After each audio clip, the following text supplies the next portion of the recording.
Selamat datang kembali di pembahasan kita. Hari ini ada sumber yang menarik nih dari Anda. Kutipan dari buku Robert Mayer, How to Win Any Negotiation. Nah, misi kita hari ini adalah menggali intisari wawasan negosiasi paling penting dari sini. Yang bisa langsung Anda pakai, entah itu buat nawar mobil atau diskusi gaji. Katanya buku ini tuh campuran dari macam-macam ya. Ada psikologi, linguistik, penjualan, plus pengalaman penulisnya 40 tahun di medan perang negosiasi. Intinya sih soal bikin keadaan menguntungkan kita, jadi persuasif, dan yang penting biar nggak gampang dimanipulasi orang. Oke, kita bedah yuk. Iya, betul. Jadi fokus kita memang ke prinsip-prinsip inti yang bisa langsung Anda coba praktekkan biar lebih jago negosiasi, baik buat hal kecil sehari-hari atau kesepakatan yang gedean dikit. Jadi siap buat jadi negosiator yang lebih oke. Sip, kita mulai dari bab 1 ya. Ada konsep yang, bikin penasaran. Efek Great Wallenda. Katanya, jadi pemenang itu bukan soal apa yang kita lakukan, tapi siapa diri kita. Maksudnya gimana tuh? Kayak nanam benih sukses di pikiran gitu.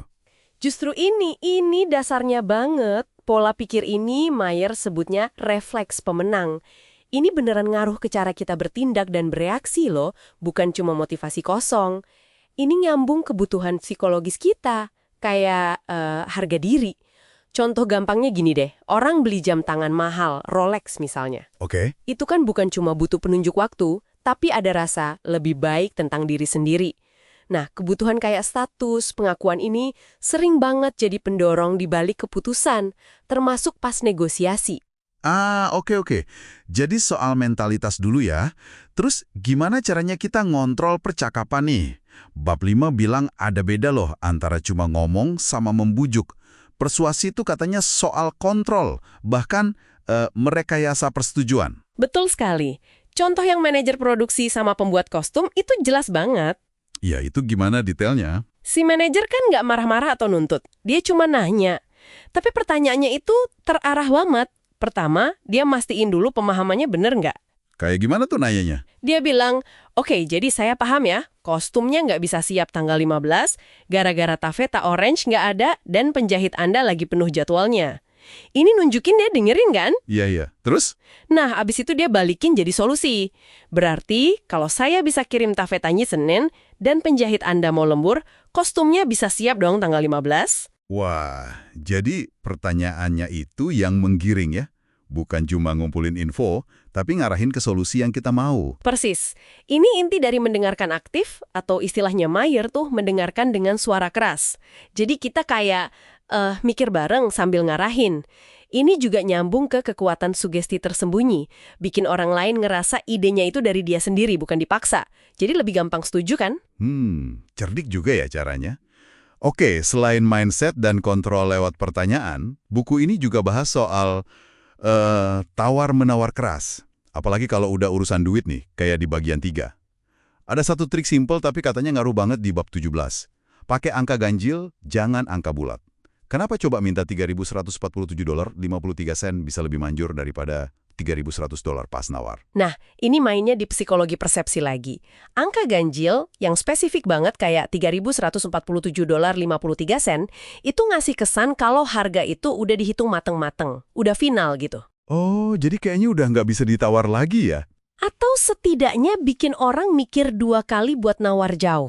Beda banget sama angka bulat kayak $3.100 yang kesannya kayak, ya asal sebut aja masih bisa nego banyak lah. Trik psikologis simple sebenarnya. Menarik. Cuma angka tapi efeknya beda ya? Iya, tapi ada catatan penting nih. Meskipun kita pakai taktik yang kesannya keras kayak gini, Mayer tetap nekenin pentingnya jaga persona, sentuhan lembut. Maksudnya? Cara nyampeinnya tetap harus enak, sopan, profesional. Kesepakatan yang alot pun bakal lebih gampang diterima kalau dibungkus dengan cara yang baik. Jangan sampai kelihatan ngotot atau kasar. Oke, dicatat. Nah, biar lebih kebayang, kita coba lihat contoh praktis deh. Misalnya pas mau beli barang elektronik, kayak mesin cuci atau kulkas. Di buku ini ada kan ya di halaman 132-134? Gimana tuh taktiknya? Intinya sih jangan langsung terima harga pertama yang dikasih. Itu kunci utamanya. Buku ini nyaranin mulai dengan pertanyaan simpel aja. Berapa harga terbaiknya, Mas Mbak? Oke, standar lah ya itu. Terus, Nah, kalau dijawab misalnya, 3.200.000, jangan langsung iyain. Coba kasih respons kayak, kalau segitu saya coba cek toko sebelah dulu deh kayaknya. Ini ngasih sinyal kita punya pilihan lain dan nggak keburu-buru. biar mereka agak goyah dikit gitu ya. Bisa jadi. Terus, gali lebih dalam lagi. Tanya misalnya, harga paling rendah toko ini pernah jual barang ini berapa ya? Wah, ini nanyanya spesifik banget ya. Emang boleh nanya gitu? Kenapa enggak? Ini namanya probing sistematis. Pertanyaan ini maksa mereka cek data, bukan cuma harga standar hari itu. Kadang bisa dapat info harga promo sebelumnya. Bahkan bisa lebih jauh, minta ditulis di kwitansi kalau emang dapat harga spesial. Intinya, selalu anggap ada ruang buat nego. Terus bisa juga minta deal clincher gitu ya. Kayak diskon tambahan kalau ada cacat dikit atau bonus lainnya. Betul, misalnya nemu goresan kecil atau barang display. Itu bisa jadi alasan buat minta potongan ekstra. Jangan takut buat nanya, dan ya sedikit menekan dengan sopan. Itu memberdayakan kita sebagai pembeli. Oke, jadi kalau kita rangkum nih dari obrolan kita, negosiasi itu ternyata gabungan banyak hal ya. Mulai dari pola pikir yang benar dari awal, Iya, mindset pemenang itu. terus kemampuan ngontrol alur omongan pakai pertanyaan pinter dan dengerin baik-baik, Betul, mendengarkan aktif itu penting banget. ditambah lagi taktik-taktik spesifik, kayak mainin angka ganjil tadi. Dan yang nggak kalah penting, pemahaman soal psikologi orang lain ya kan. Kenapa mereka bertindak begitu? Dan ini semua nggak cuma buat deal-deal gede doang kan ya, justru kepake banget di sehari-hari. Justru itu, kekuatan teknik ini tuh kepake banget di interaksi kita sehari-hari. Ngerti dan praktekin ini bisa bantu Anda dapat hasil yang lebih baik. Nggak gampang dimanipulasi dan intinya sih lebih efektif aja buat dapetin apa yang Anda mau atau butuhin.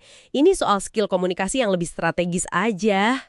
Oke, nah sebagai penutup nih, coba Anda renungkan sebentar. Ingat lagi deh, interaksi terakhir Anda pas lagi nawar sesuatu, atau mungkin pas diskusi sama atasan atau rekan kerja, pernah nggak Anda ngerasa terlalu cepat nerima tawaran pertama? Atau mungkin ragu buat, minta lebih?